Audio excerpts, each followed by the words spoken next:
ngono ning cek dundung tadung nek sing metu ngono kuwi alun-alun tlemek temlek plek kuwi Semar terus suluk ditunda gagating arang ngono kae ning kuwi cara biyen gara-gara cara biyen ngono kuwi aku metu alon ra entuk apa kok sing metu alon ki mung wong tuwa apa wong lanang ki yo dung dung tek tek tek dung dung tok ndang dung kandak blak gunduk suaru gembal Sumarante hawela karangan wah Petro nek gojek karo kanca-kanca jan yo iso kompak iso menyatu ya to ayo ngene iki jenenge persatuan dan kesatuan iki ngene iki sing bersatu ki ora mung swara gamelane nek iso ya wiyagane ya bersatu ayo sak rasa ya Gong iki kaya kesebelasan to kaya kesebelasan piye kaya bal-balan dadine nek bal-balan kaya anggere iso ngontrak pemain apik kabeh maine elek yakin mergo do individu apa do individu karepe main dhewe-dhewe karepe ketok dhewe-dhewe semono uga penabuh gamelan oh kudu digoleki sing pinter ki dijukuk wong loro apa telu wae liyane samarata oh dadi ana sing mimpin lho sing mimpin sapa iki engko iki nggon bagian balungan ki wong siji wae bagian nggon gunang wong siji ngono kuwi nek kabeh pinter yakin wis jegal-jegalan heeh langsung jemengglonge mesti engko dadi rame kok. Oh. Mergo kabeh pinter, langsung jemengglong ki nutur ngono kuwi. Langsung jemengglong, ngono sing ngono kuwi. Lan sak piturute. Mongko wonge saklek-saklek kaya marai gelut. Ha iya. Sinden ya ngono wae. Aja pinter kabeh, nek pinter kabeh ado pamer cengkok dhewe-dhewe. Kutut manggunge ayu cengkoke ngene. Kutut manggunge Prastiwi cengkoke ngene. Saling mengalahkan dan kabeh kudu satu kesatuan, kekompakan. Oh. Sinden digoleki sing goblok kabeh. Oh iya. Men ra iso nyengkok. Nek kor mesti apik. Iya, ya pancen bener ya, Gong.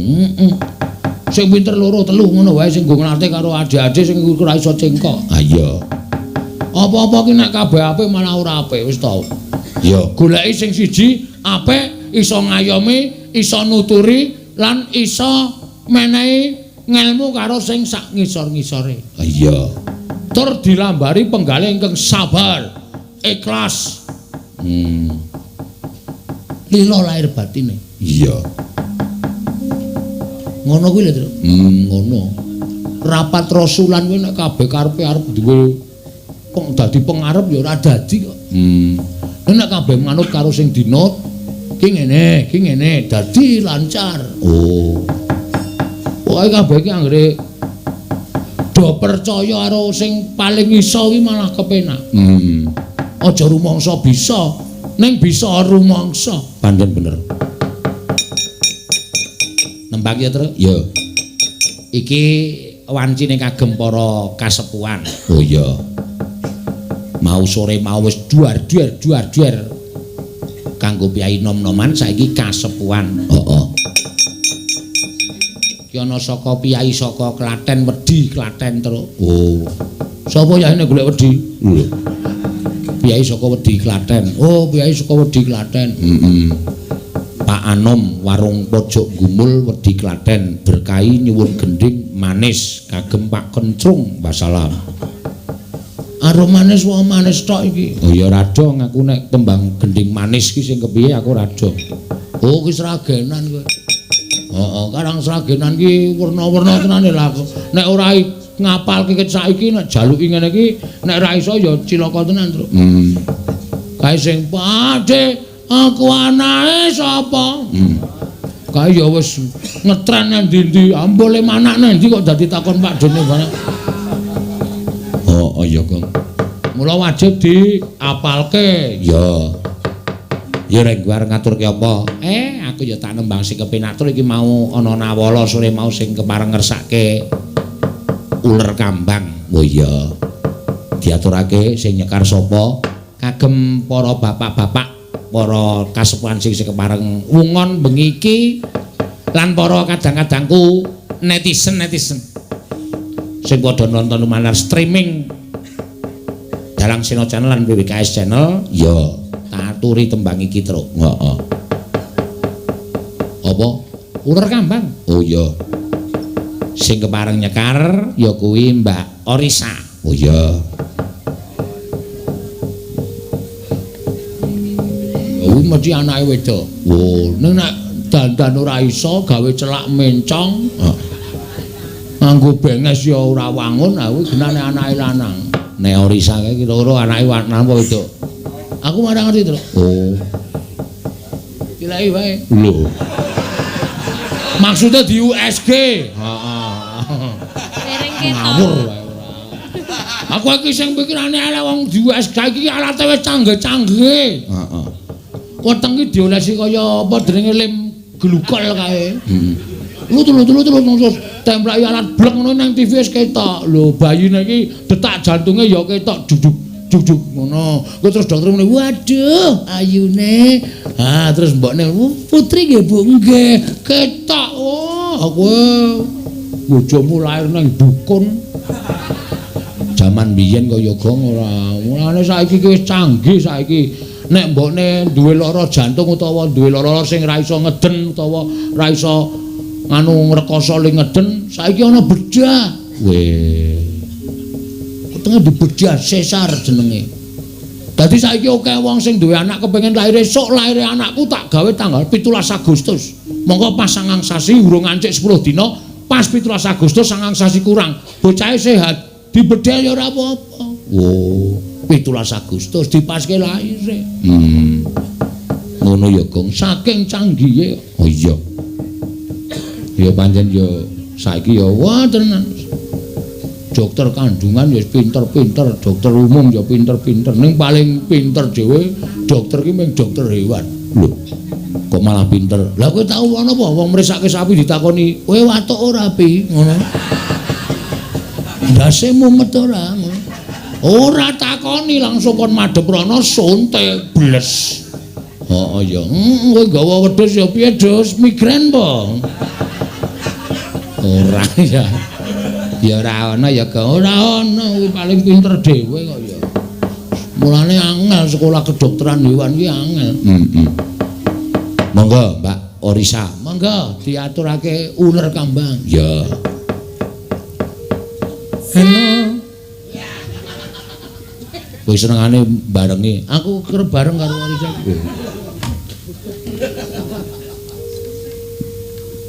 Sakniki? Saji seswa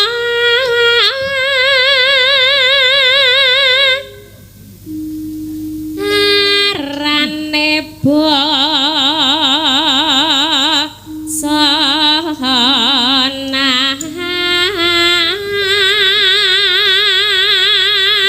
Allah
tuna ya iki nek ling unekke yaine iki jan wah dirasake jan ning telapukan marai abut ha iya iso marai ler ning yo penak lho ha iya monggo pas suasanane ora patek ngantuk karo nyeruput kopi panas dasare kopine kopi asli digepuk kowe nganu wae kopi iki paling enak kopi luwak weh kopi luwak kuwi paling penak. Enak tenan kuwi arep kopi iki dumadi saka kotorane luwak. Ning pancen enak dhewe kopi luwak. Kok iso saka kotorane luwak? Mula jenenge kopi luwak, Tru. Luwake kon mangan kopi, engko teleke luwake kuwi diolah dadekke kopi, mula jenenge kopi luwak. Oh. Mireng kowe tak triye, kopi Bagong. Mah. Maksudnya tak teri ya, gelem ya. Tak teri apa-apa, dicipi sithik sak wadah. Moh, kopi Bagong ora. Ya anggepe kowe iki kaya luwak ngono kae. Katene ambune ora karu-karuan. Ya. Genti aku ya rek, genti kowe arep nembang apa terus iki mau aku wis temonjo wong tuwa iki rasa dadak sing werna-werna. Sing kepenak tur sing temonjo. Ya. Tak nembang cara mbiyen. Sakarmu arep nembang cara mbiyen cara apa? Tak bawanane kae lho sing saka mendhit kae lho. Dong aku. Di anu pindhase. Lungeng kadang semono. Ya coba kaya ngapa? Tibake apa, Truk? Ya engko tibake Sarayuda nek tembang kuwi tembang Sarayuda tibake sungguh sing perkara aneh-aneh men di anune Bagong. Oke. Lungeng kadung rumambat mek krambil kadeng. Wah, cejan. Ana randha menyang sendang. Metak-metak nyangking mentong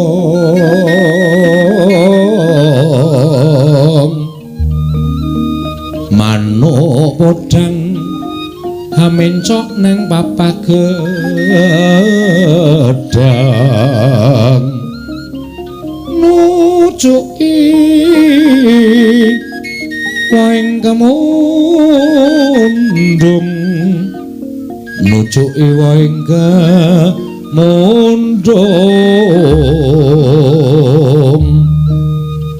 Kyai Duda ngombah jagung kepleset kecemplung kedung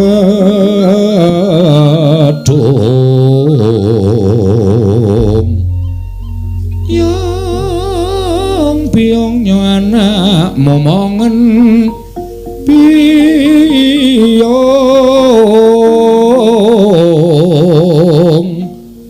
gunalalal ganel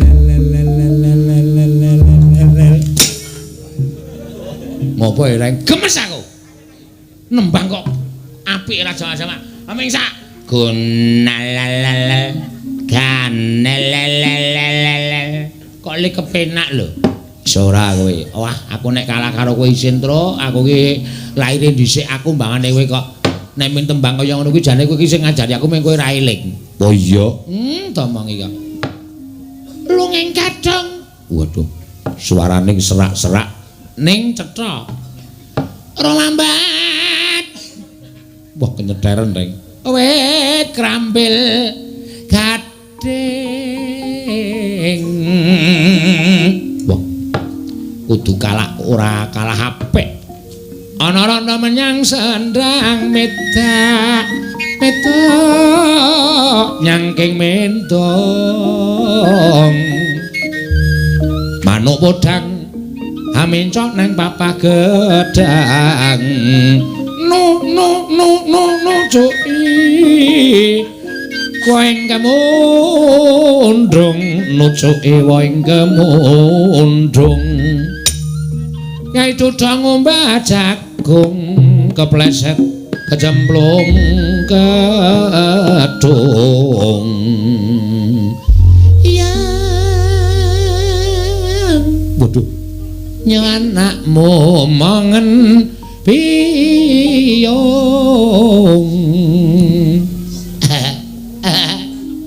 kenal kanel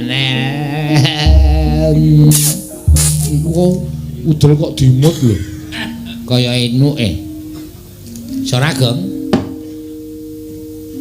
lungeng gadung saka dhuwur hah saka dhuwur lungeng gadung ora telu cik ora telu ndek ning telu dhuwur lungeng gadung oh, aku nek kalah karo kowe isin aku entuk penghargaan pekerja seni oh iya lungeng gadung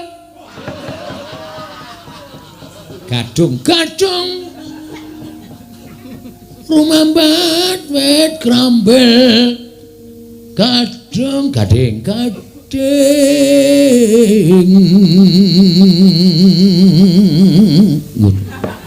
hedian ya kudu kalah kudu menang merdu ya ana rondo endi lho ana rondo kok endi ana tembange oh tembange to ana rondo menyang sendang wah meta nyangking empol mendong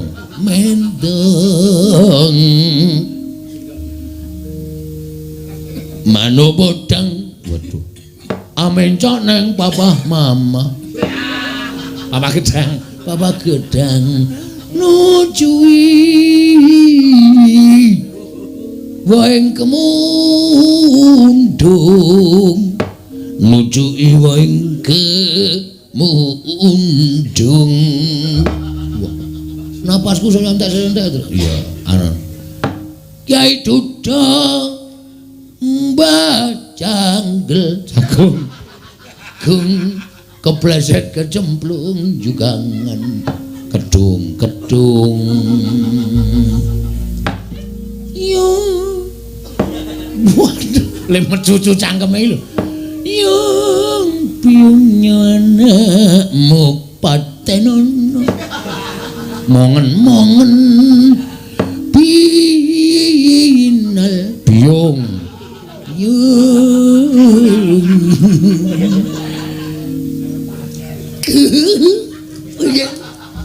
arep ngopo ya arep dolanan modele Petra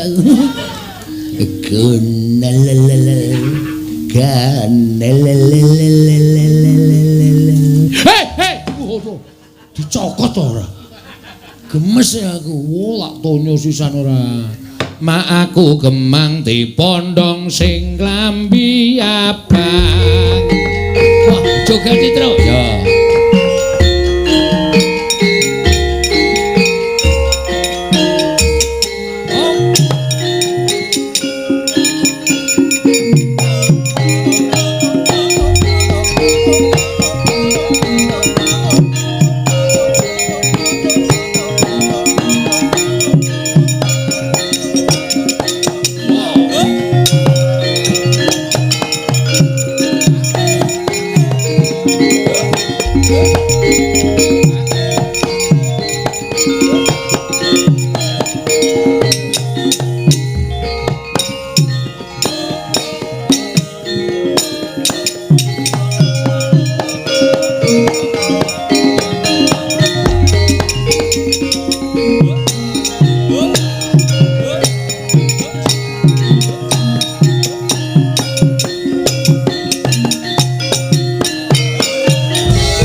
iya iki mau piye to bukane mak aku gemang dipondong sing klambi abang lelo kendange loro sik wah kendange loro tangane pira loro nong tung tung dang ketak tung dang dang tung tung tung tung tung tung tung tung tang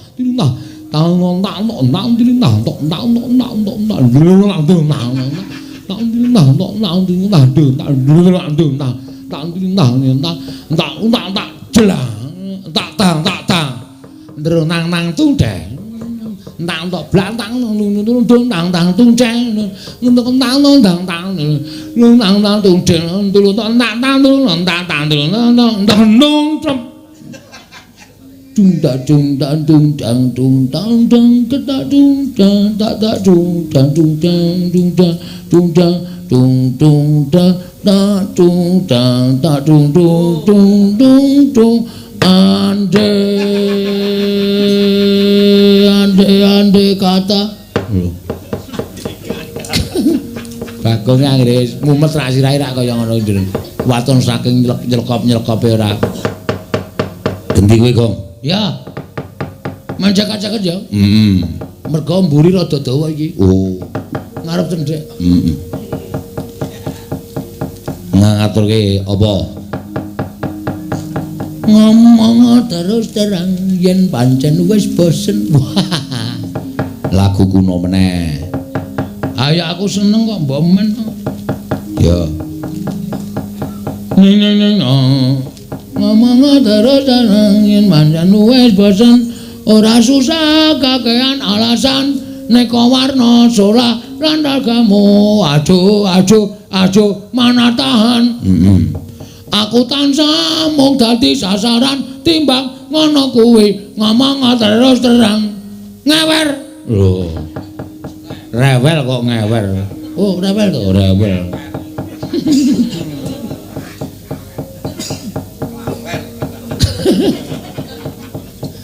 ngene salah ngono salah klawer Nglangeng rewel kok rewel. Yo dicobani ki pira to? Dicoba. Dicobani tenan do daftarke. Ha iya. Yo, dibukane saka apa? Manut. Ya, timbu yo monggo dados.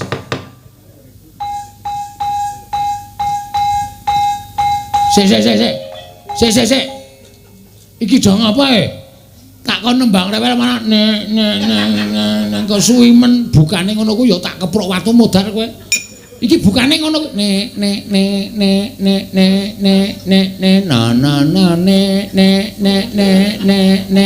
suwe banget to neng mbok disingkat wae ne tak tung tak ora aja ngowahi karo sing nyipta ora apik Gong oh ya yo rewel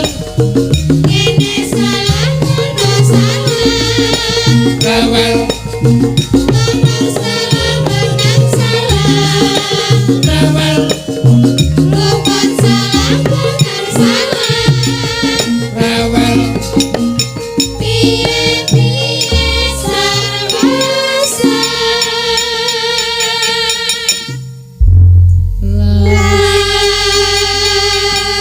aku nek dadi pengendang wis tak gawe wirang oh carane gawe wirang akeh mau buka mau rasa ditamani rak kewirangan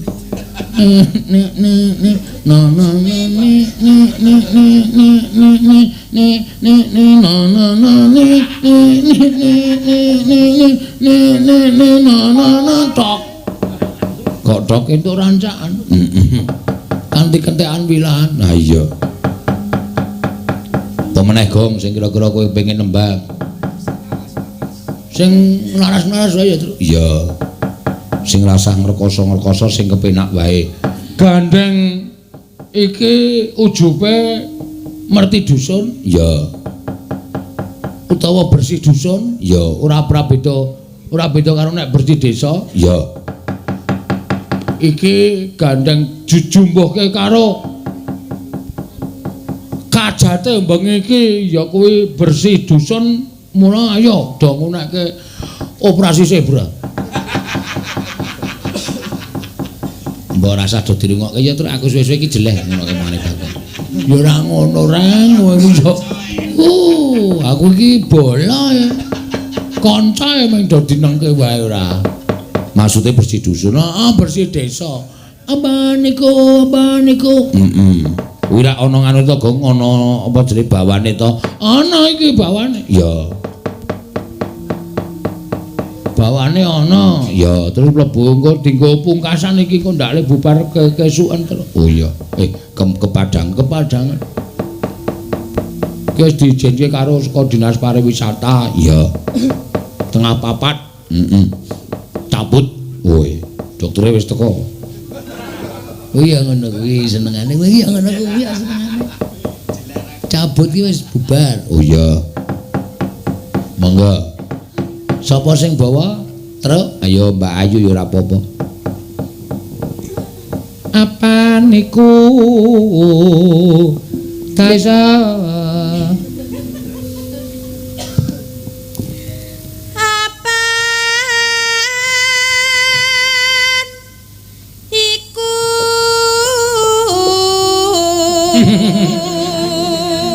Cengkok apik padake. Semennya peleke.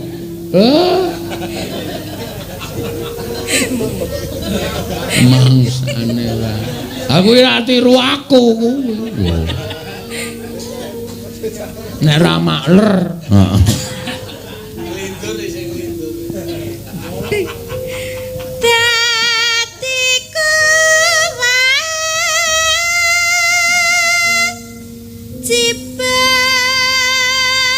Baku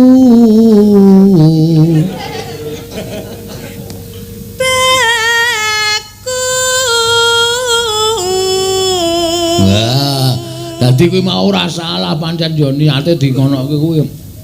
Asinden ki nek iso nyengkok apa-apa ki dicengkok sing apik-apik.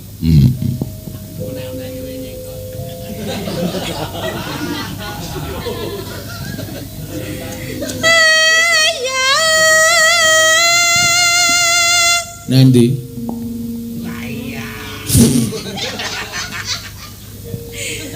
Berse.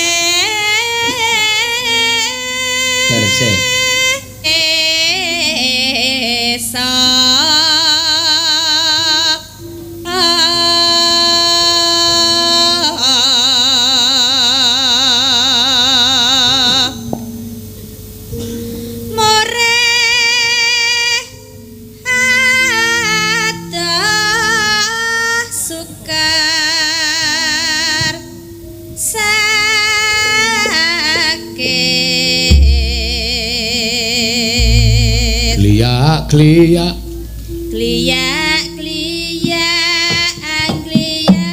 tu mandang karya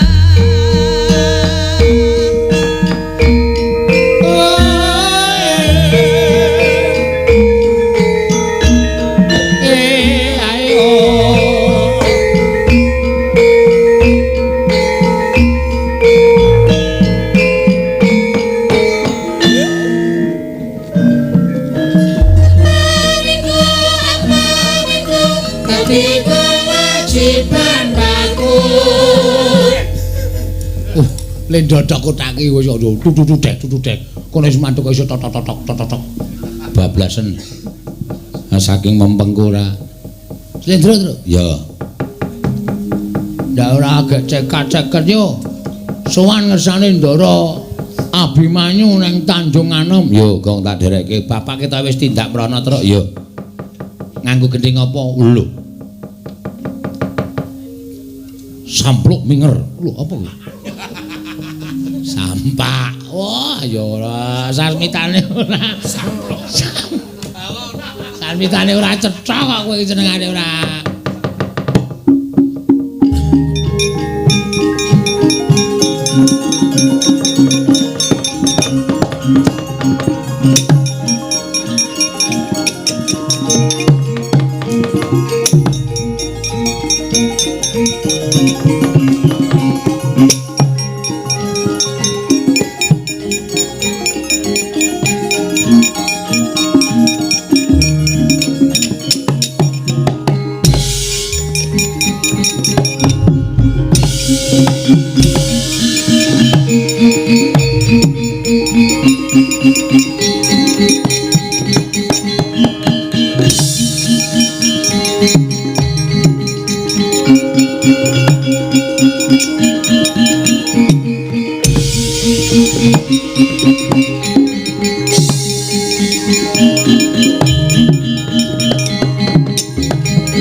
Rekotatian Gatotkaca Ginon Mapakaraga Suta Tekapira Kresna parta manahar sakti nira ing jaran wang-wang semunggar cita. Wah, Gatot. Inggih Rama Kyai. Tak dawuhi jumujuk ning Tanjung Anom. Malah ngendhek lakune wong tuwa Rama Kyai. Mugi andadosna ing kawuningan mumpung dereng kelampah lan dereng kelajeng. Kula aturi nyandhet semanten anggen paduka badhe midana dhateng pun Yai Abimanyu. Wah, Abimanyu luput aja mbok ayomi, mboten perkawis kula ngayomi dhateng kadang kula ing Tanjung Anom. Namung mugi andadosna ing kawuningan bilih Yai Abimanyu mboten lepat sinuwun Ndorowati Kanjeng Prabu Dwaraka ing mapan wonten negari Ngamarta menika panjalmaning mengsah. Aja ngawu gawar ngawur. Cetha yen to kuwi Kresna kakangku sanes Kanjeng Rama kula ingkang nekseni piyambak. Sapa sing salin wujud dadi Ratu Ndorowati? Dengan pangapunten sampun andadosaken dukanipun Kanjeng Rama. Ingkang dados Nalindra Ndorowati inggih menika Eyang Durna ing Sokalima. Wah, cangkeme.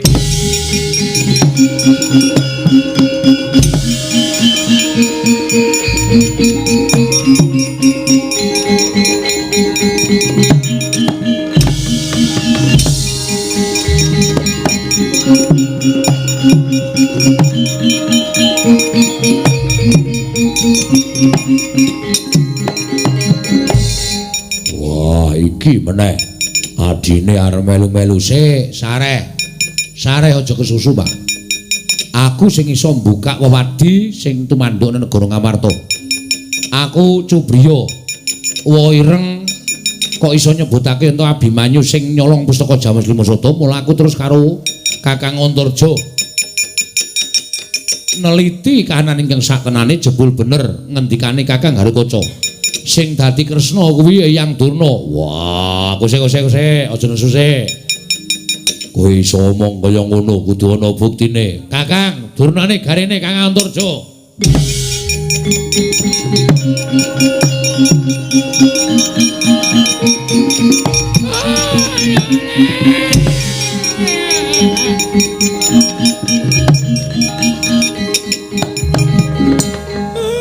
Antasena mbok aku duculi to, Nger. Iku tak bali nang Sokalima, aku tak mulih nang Sokalima. Matur karo piyai seneng mburi musik. Nek sing dadi Kresna mau kowe. Sapa? Noleh. Noleh apa digledhek ndase? Werkudara.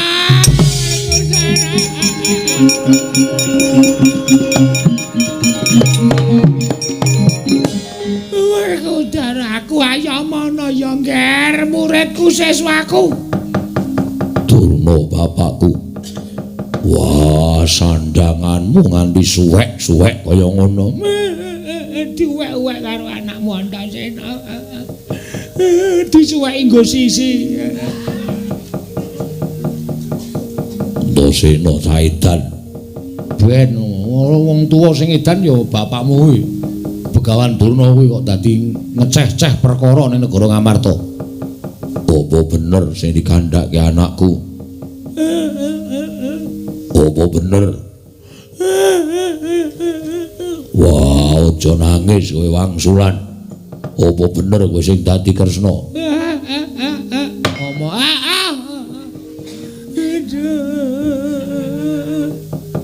pancen bener aku sing dadi Ratu Ndorowati, Werkudara. Aku sing ngakon kowe mateni Abimanyu. Iku njaluk ngapura, Werkudara. Wah.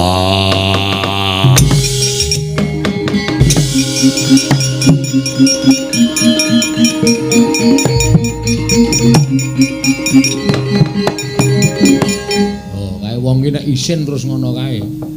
Wah.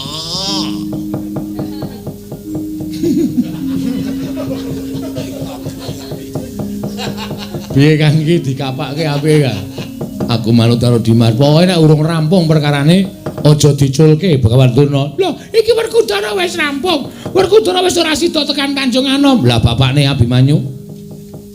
Paman Janaka. isih tekan kono nek nganti Abimanyu lara kowe tetep tak ajar, Mbak. Aja mati aku.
Gelar pandaan muncar tinon lir kekonang surem sorotetan padang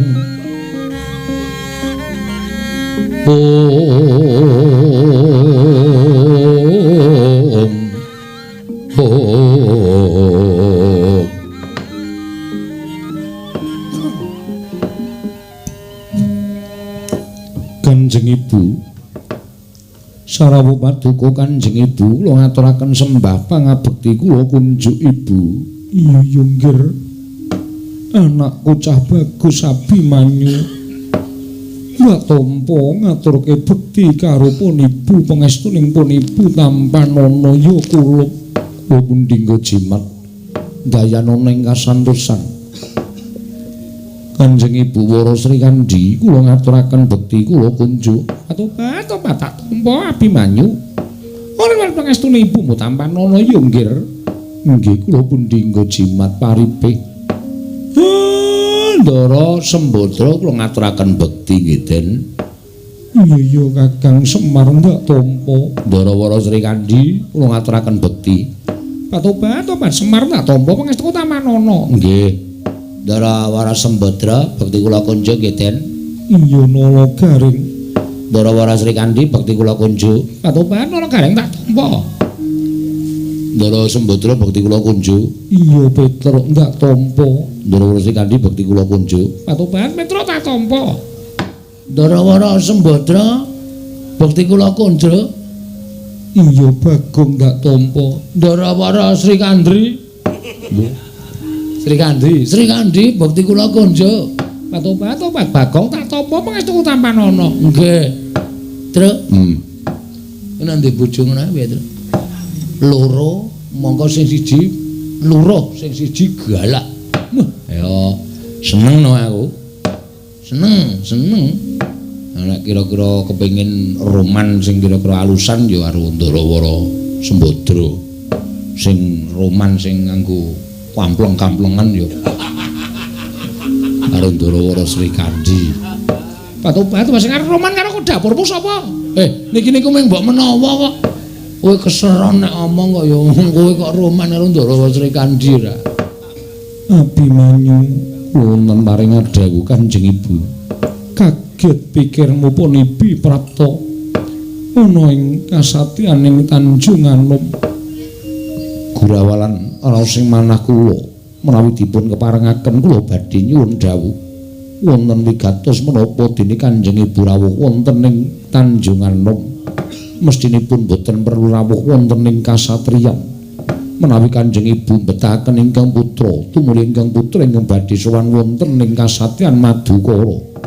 Abimanyu wonten dawuh Kanjeng Ibu kaya ngene rasane wong kang kabundha rasa tresna lawan anak ingkang angka loro mung merga saka lelakon ingkang wis ndak lakoni ora kanthi kanyana-nyana ibumu nyumpena mundhen ingkang kababar kawursita madyaning pasumpenan ora ana liya kejaba amung anakku ing Tanjung Anom nalika semana ledang ana ing tengahing bengawan kedadak kasempyok ing alun gedhe satemah kendang kapracundheng nganti guragapan nggonipun ibu wungu saka nendra tumuli anganthi kelawan adiku Wara Srikandi prapta ing Tanjung Anom tilik marang kaharjaning anakku ya Kuyangka Wijaya ngger Abimanyu.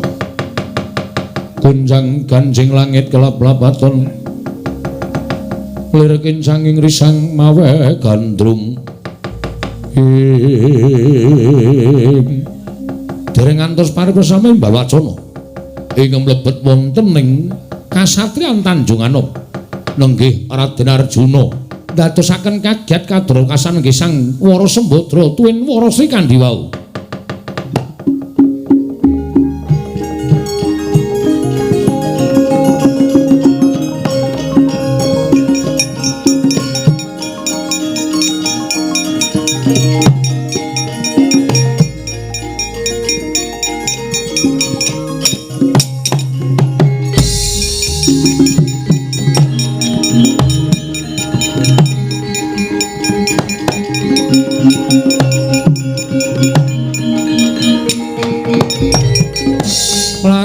Sang Arjuna sumanya kang kamanungsan kasrepan tingkahing mungsa niran padha kadang Kanjeng Paran ora ngerti sangkan parane rawuh ana ing Tanjung Anom. Iya ibune kula aku ingkang prapta ning Tanjung Anom bekti kula kanja pangeran ya Srikandi ndak tampa. Ana apa Kanjeng Paran dene sampeyan rawuh ana ing Tanjung Anom? Kaget rasaku bareng aku mlebu jroning kasatriyan. Ora weruh lawan atmajaku ya kuwi Abimanyu. Tobat Kanjeng Paran. Apa to ingkang gumana musik ana ing paningali Kanjeng Paran? Anakmu lanang lenggah ning pepungkuranmu Kanjeng Paran.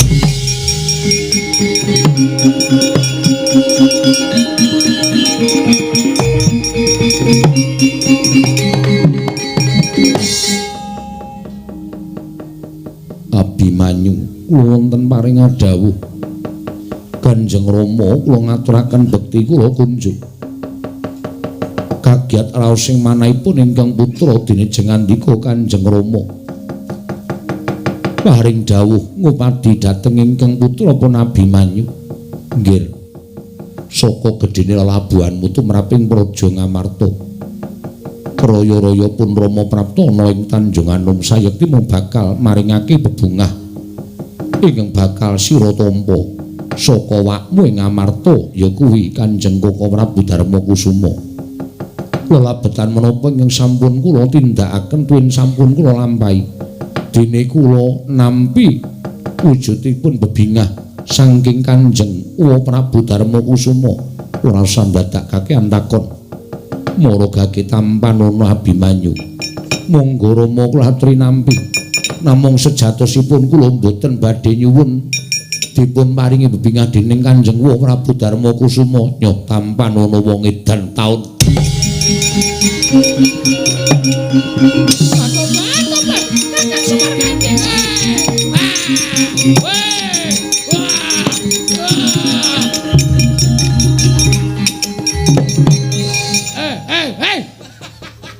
anak-anake do setan kabeh. Gong kowe iki wah ayo bapake gawe kaget.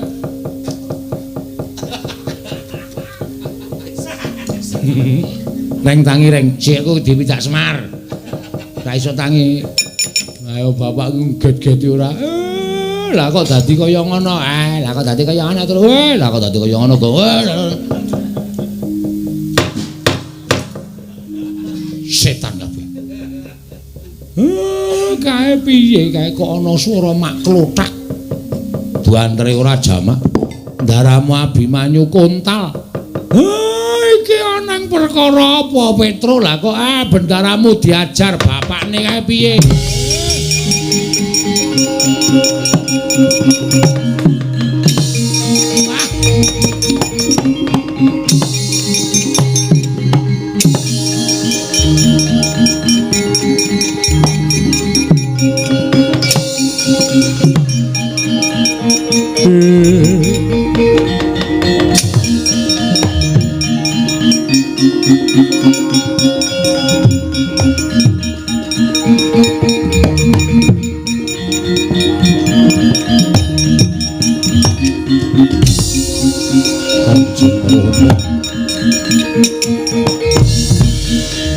Kenging menapa maduka jempalani dhateng Abimanyu lepat kula menapa klentu kula menapa menawi kula nandhang kalepatan sampun ngantos namung dipun cempalani nadyan kula kapejauna kula mboten badhe selak Kanjeng Rama luputmu mbok kendhit mbok impit kowe ra ngakoni marang kaleputanmu Abimanyu tangeh ana wujuding maling ingkang ngaku yen to nyolong sawijining barang ingkang mapan ana ing negara Ngamarta.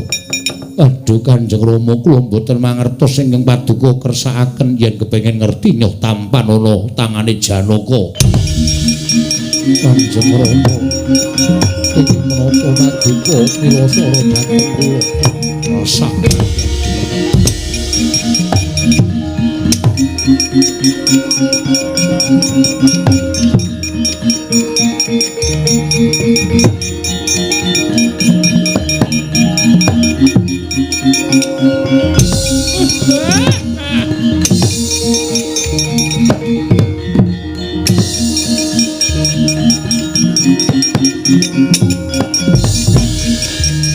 Petro, ngapa? Lho.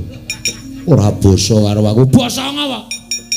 Wong tuwa anake diajar kaya ngono. Nganti metu gedhi nggon mestakane Ndara Abimanyu sampeyan niku kelingan apa mboten? Nika niku Kang Putra.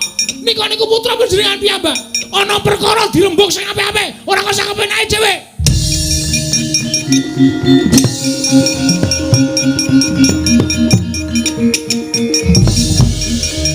Piye, Truk? Modar. Ora iso mbelani Ndara Abimanyu. Aku sing nyegah Ndara Janaka mesti ora bakal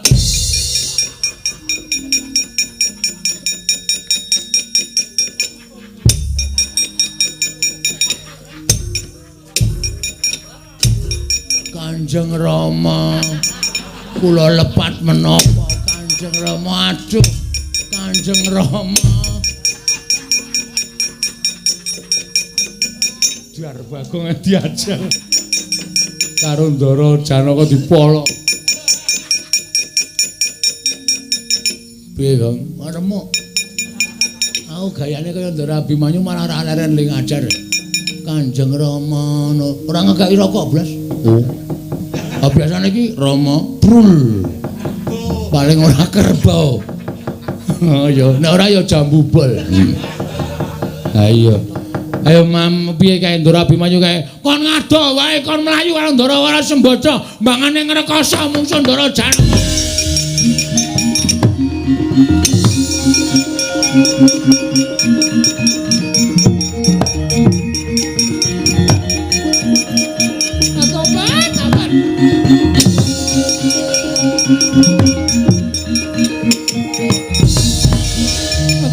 Panjenengan kenging menapa? Abimanyu menika putra panjenengan kok dijempalani sampeyan ae dhewe Pak Tobat. Kula ibune ora nrimake. Aja bocah wingi sore sing dijempalani yo Sri Kandi mungsamu. Sri Kandi mungsamu legane ngatiku wae.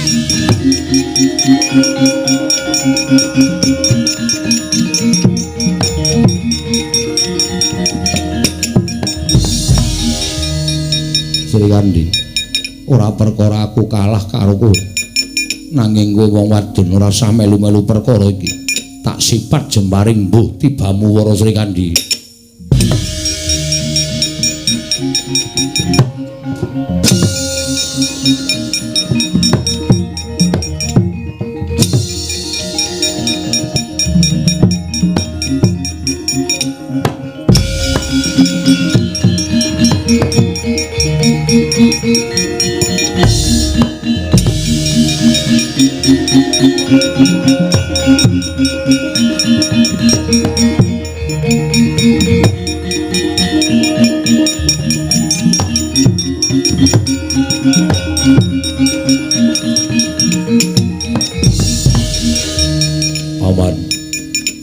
Menika istunipun boten lepatipun kadang kula pun Abimanyu nanging mugi paman kersa sak mangke nenggo suwanipun kadang kula pun Dimas Antasena Gatotkaca semingkir paman Gatotkaca semingkir kula namung ngemutaken bayi wingi sore ngerti mopo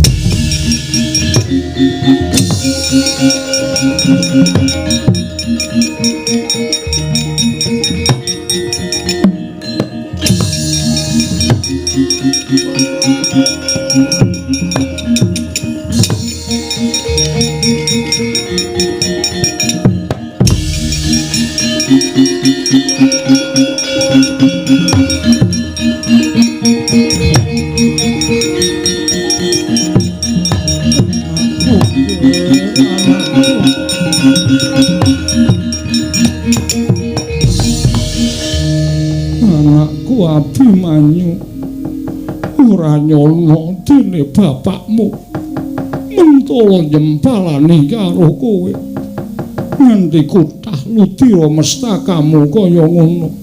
Kanjeng Ibu kula mboten lepat kula mboten rumaos damel kalepatan kenging menapa Kanjeng Rama tumindak kados mekaten ayo lunga saka mat Tanjung Anombayang.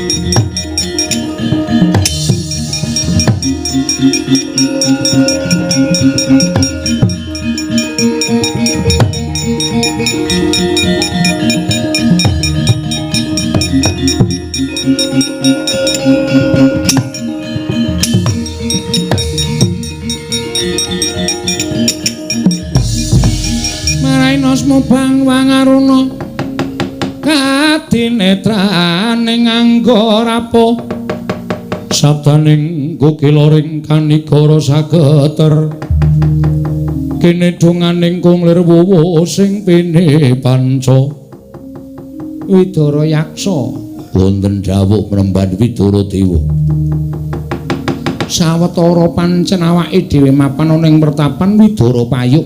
Inggih kowe tak jarwani sejatine munggon kepengin nyadong kalawan wahyuning Hyang Mahanasa wahyuning para dewa nganti tak rewangi wujud Brahmana kaya mengkene.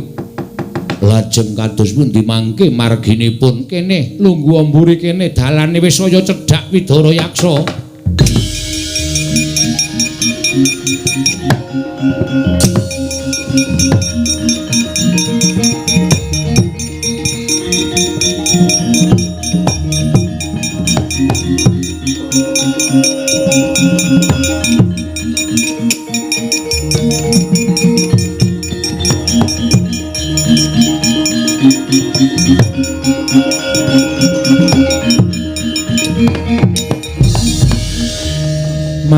anggro sesumbar lindho bumi gonjing gumaluduk kundur ketop nuwun sewu menika kok wonten satunggiling putri ingkang rawuh wonten ing pertapan Widara Payung penemban yen sampeyan dangu kelawan aku Wara Sembadra Wara Sembadra iya penemban iki anakku Abimanyu wonten menapa kok rawuh wonten ing pertapan penemban merga saka cengkilinging bapakne bocah iki bocah ora kleru ora luput dicempalani nganti kutah ludira kaya mengkono mula trima aku mlayu saka ing kasatriyan golek pengayoman kepasang yogya dene aku ketemu karo sampeyan penemban lilanono aku tak mapan ana ing pertapan kene ora ketang ngambung sedih lho ngiyup ngayom karang sampeyan penemban aduh Sang Dewi nyuwun pangapunten kula menika mboten ateges mboten ngeparengaken panjenengan mapan wonten ing mriki mboten namung kula menika badhe kesah sawetawis penemban arep tindak menyang endi kula badhe kesah dhateng Suralaya amargi kula nampi dawuhing dewa bilih Jawata badhe ngawontenaken tata upacara apa inggih menika nglebetaken titah ingkang lepat dhateng kawah Candradimuka nimbali sagung para brahmana ingkang sampun tinampi kasutapanipun titah menika klintu krana ngrisak pasrening Kahyangan Suralaya amargi dawah wonten ing kayuwangan tumuli titah menika badhe dipun patrapi pidana pejah kacemplungaken wonten ing kawah Candradimuka sapa penemban titah sing bakal dadi intiping neraka Candradimuka miturut sabdaning dewa wonten kalih pawestri lan jaler ingkang setri nami Wara Srikandi ingkang jaler nami Raden Gatotkaca Sang Dewi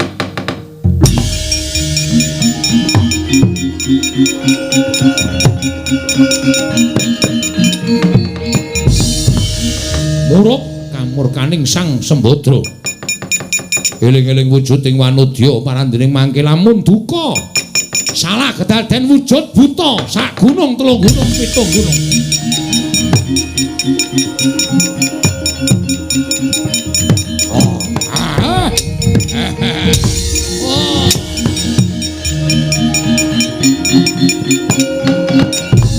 Buta Pandhawa tata Gatiwisraya Indriyaksa Sara Maruta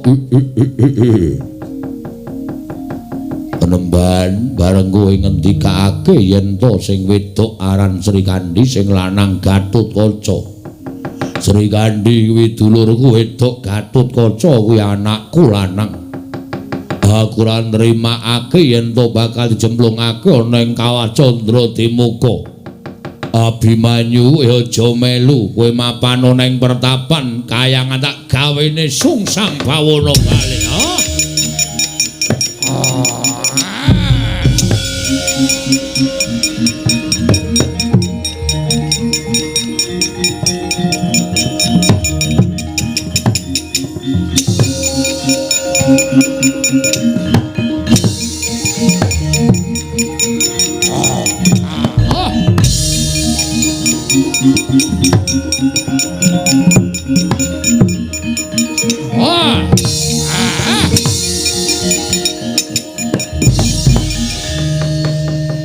bareng aku tekan repat kepanasan Gori Sela matangkep ditutup dening Bathara Cingkara bala-bala Upata apa dikira aku ora iso ngrubuhke Gori Sela matangkep lak getak kamplung putih pamwa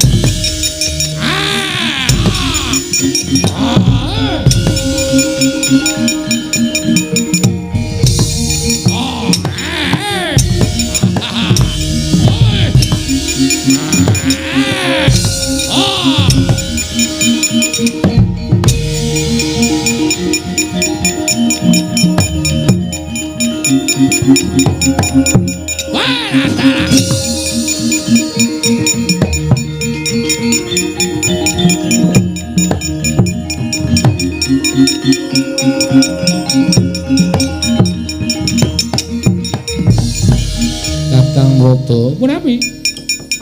Kayiwangan ketingal geger. Sangganing para Jawata sami nungsang puyang numbuk bentus lampahipun. Wonten menapa?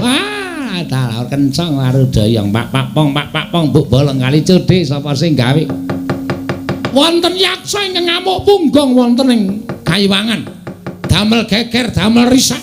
Nguwuh-uwuh pengen pinanggih kan Ardi Pramesti Bathara Guru, Di.